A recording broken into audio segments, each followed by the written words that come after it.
Hello friends, இன்றைக்கி என் கஸ்டமரோட லேப்டாப்பில் ஸ்டோரேஜ் 250 GB தான் இருக்குது. 500 GBயாக மாற்றி கொடுங்கன்னு கொடுத்தாரு. கஸ்டமர் சொன்ன மாதிரியே 250 GB இருந்து 500 GBக்கான NVME SSD செட் பண்ணோம், இன்க்ளூடிங் ஸ்பீடுக்காக.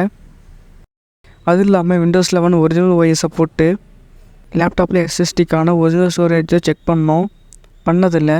SSDக்கான ஒரிஜினல் ஸ்டோரேஜ் பார்த்திங்கன்னா 476 GB, பேலன்ஸ் 24 GB ரெக்கவர் ஸ்டோரேஜாக கன்வெர்ட் ஆகிடுச்சு. அதனால் 500 GB ஸ்டோரேஜாக ஷோ ஆகாது. உங்களுக்கும் சர்வீஸ் ரிலேட்டட் வீடியோஸ் பார்க்க நம்ம ஐடியா ஃபாலோ பண்ணிக்கோங்க. இதே மாதிரியான யூஸ்ஃபுல் சர்வீஸ் ரிலேட்டட் வீடியோஸ் தொடர்ந்து வரும்.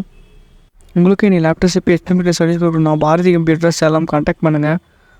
நாங்கள் லோ ப்ரைஸில் ஜென்யூன் ப்ரைஸோட சர்வீஸ் பண்ணி கொடுப்போம்.